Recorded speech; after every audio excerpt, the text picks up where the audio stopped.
Secunderabad cantonment ఎన్నికల్లో బీజేపీని ఓడించి బీఆర్ఎస్ సత్తా చాటాలని మంత్రి తలసాని శ్రీనివాస్ యాదవ్ పిలుపునిచ్చారు. దేశ పేద ప్రజానికం నడ్డి విరిచే విధంగా మోదీ సర్కార్ వ్యవహరిస్తోందని ఆగ్రహం వ్యక్తం చేశారు. గ్యాస్ ధరలను తగ్గిస్తూ నిర్ణయం తీసుకోవాలని డిమాండ్ చేశారు. వెంటనే మోదీ సర్కార్ వెనక్కి తగ్గాలన్నారు. లేని పక్షంలో దేశ ప్రజలు మహిళలు బుద్ధి చెప్పే రోజులు దగ్గరలో ఉన్నాయని పేర్కొన్నారు. పెంచిన గ్యాస్ ధరలు వెంటనే తగ్గించాలని డిమాండ్ చేస్తూ సికింద్రాబాద్ జూబ్లీ బస్ స్టాప్ కూడలి వద్ద ఆయన ధర్నాలో పాల్గొన్నారు.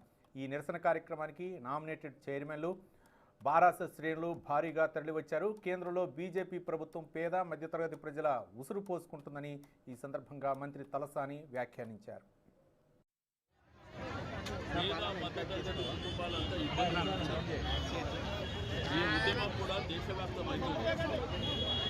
ఈరోజు తెలంగాణ రాష్ట్రంలో కేసీఆర్ పిలుపు ఇది విశ్వవ్యాప్తమవుతుంది.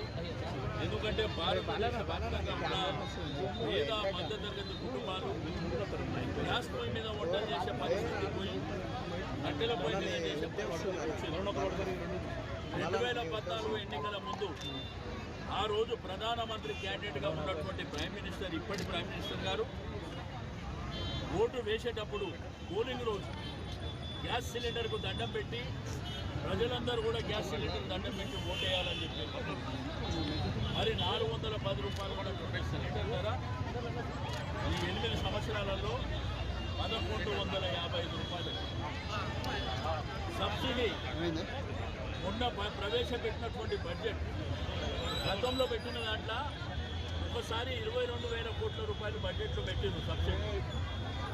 ఆ తర్వాత 36,458 కోట్ల రూపాయలు పెట్టింది. కానీ మొన్న పెట్టిన దాంట్లో 180 కోట్లు. అంటే పేదవాళ్ళంటే మధ్యతరగతి కుటుంబాలంటే మరి మీకు ఎంత శుభ్రభావం ఉందో దీన్ని బట్టి అర్థమవుతుంది. రెండోది మీరు ఇక్కడ చూస్తే కూడా